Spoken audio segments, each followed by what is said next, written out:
या बातमीचे प्रायोजक आहेत हॉटेल बडे पीर सोलापूर।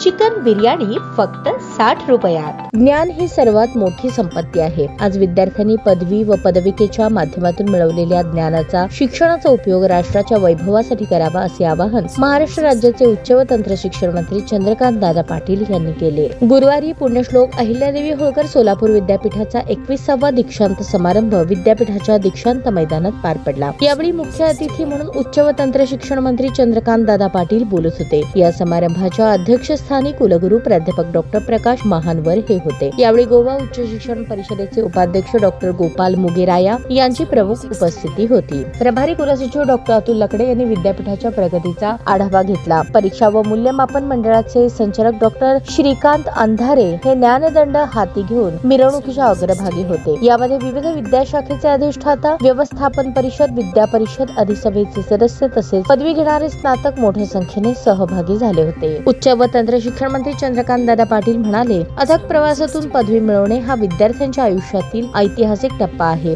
मिळवलेल्या पदवीचा केवळ नोकरीसाठी उपयोग न करता समाज आणि देशाच्या वैभवासाठी होणे महत्त्वाचे आहे। राज्यात महाविद्यालयीन शिक्षकांची भरती ही लवकरच सुरू होईल असेही त्यांनी सांगितले। डॉक्टर मुगेराया म्हणाले, शिक्षण अशी एक गोष्ट आहे जी जीवन बदलून टाकते। शिक्षणाच्या जोरावरच आपण प्रगती साधू शकतो। त्यामुळे तब्बल 33 वर्षानंतर नवीन राष्ट्रीय शैक्षणिक धोरणाची अंमलबजावणी देशात झाली। गुणवत्तापूर्ण शिक्षण घेणे महत्त्वाचे आहे। कुलगुरू डॉक्टर महानवर म्हणाले, पुण्यश्लोक अहिल्यादेवी होळकर सोलापूर विद्यापीठ आज पारंपरिक शिक्षण देण्याबरोबरच कौशल्य व व्यवसायाभिमुख शिक्षण देऊन रोजगारक्षम पिढी निर्माण करत आहे। एका जिल्ह्यासाठी स्थापन झालेल्या या विद्यापीठाने उच्च शिक्षण क्षेत्रात मोठे योगदान देऊन सोलापूरचे स्थलांतर थांबवले आहे। विकसित विद्यापीठाचा संकल्प करून समाज उन्नतीसाठी विद्यापीठाने विविध प्रयोग राबवत असल्याचेही त्यांनी यावेळी सांगितले। यावेळी मानव विज्ञान शाखेचे अधिष्ठाता डॉक्टर वसंत मोरे, वाणिज्य व व्यवस्थापन आणि विद्याशाखेचे अधिष्ठाता डॉक्टर शिवाजी शिंदे, विज्ञान तंत्रज्ञान विद्याशाखेचे अधिष्ठाता डॉक्टर प्रशांत पवार, आंतर विद्याशाखेचे अधिष्ठाता डॉक्टर राजशेखर हिरेमठ यांनी स्नातकांना पदवी प्रदान करण्याची विनंती केली। त्यानंतर कुलगुरू डॉक्टर प्रकाश महानवर यांनी विद्यार्थ्यांना पदवी प्रदान करत असल्याची घोषणा केली। कार्यक्रमास आमदार श्रीकांत